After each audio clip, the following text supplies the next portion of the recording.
here's the way I make pulled pork because I've got food allergies. I use a pork butt roast, and I rinse it off, pull off the strings, of course.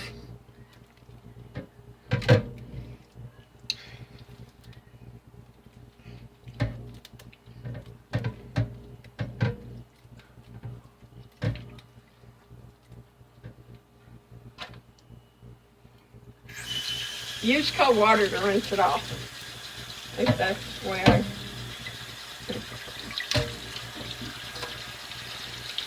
And if it's this thick as this one is, get a knife and cut it in half.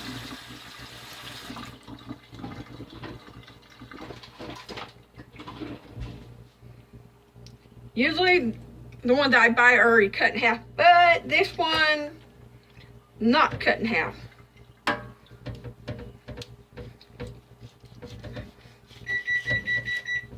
And you want to put your stove on like 400 to preheat. Then you move it down to 350. It takes 5 hours to cook in the oven. If you don't have a pressure cooker, which I don't. So yeah, I tried it and it actually works. You wrap it in foil.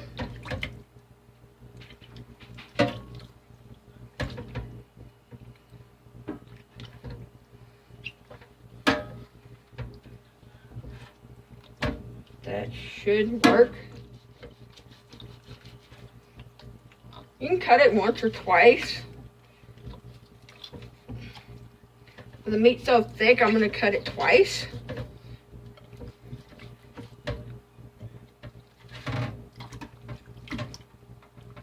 I bleached my sink really good so I could do this, because I really don't have a lot of counter space.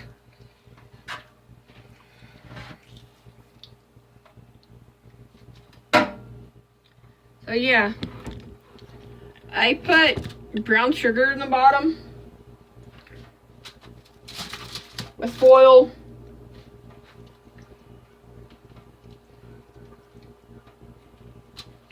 Underneath.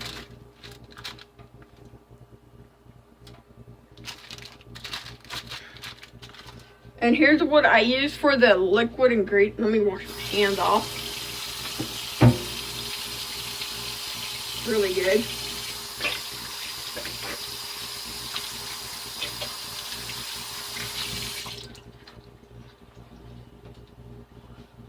So yeah, if you got food allergies, you can do it this way, as long as you're not allergic to brown sugar. I bought these. You can either use, tastes good. Sometimes you don't have to, you can go without barbecue sauce on it, or you can put barbecue sauce on it.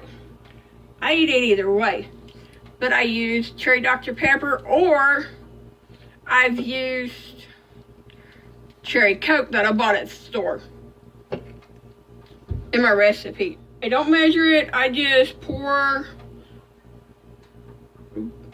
I've used a cup and a half in there, but on the cans, when you do this, like Dr. Pepper or the Coke, you want to use a can and use the whole can in it. Use a 12-ounce can in it.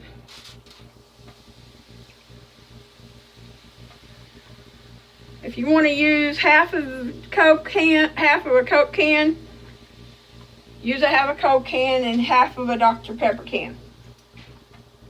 Or you can use a whole bunch of all of the Dr. Pepper can. And I get a deal of cherries from the grocery store. And I use a cherry juice too. I pour a little bit of cherry juice on them. It makes it taste better. You can taste the cherry a little bit in there. But yeah, you cook it on 350 for 5 hours. Check it every once in a while to make sure it ain't burning on, getting really done on the top. I usually let it cook for 2.5 hours. Then I pull it out and let it flip the meat over. Both pieces of meat over. Then I stick it back in there for the rest of the time. It turned out awesome, especially if you don't have a pressure cooker. So yeah, it works. I mean, the meat's good. My friends like it. I ended up getting a sandwich out of it, and they ended up eating like 4 or 5 sandwiches out of it. So yeah, I'll pause it here, then I'll show you the rest of the process when I get it to the halfway point. Oh yeah, and you want to do this for the foil.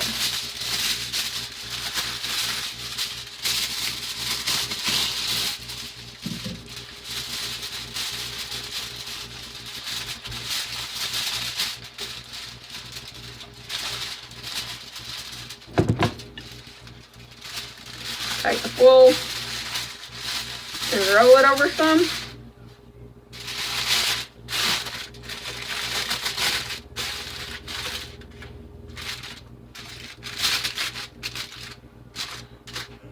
I do it that way.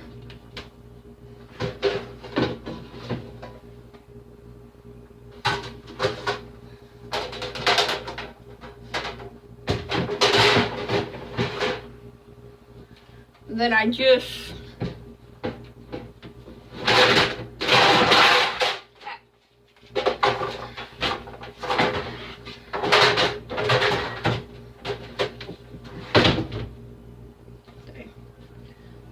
turn down my stove beeped, so I know it's preheated to the right temperature, and I turned it down from 400 to 325. You can do it at 350, but I turn it down to 325 sometimes, and it still works.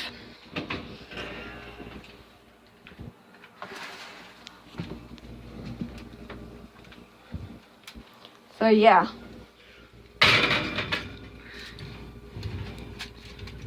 Stick it in there like that. And you want to check it every, like I said, 2.5 hours.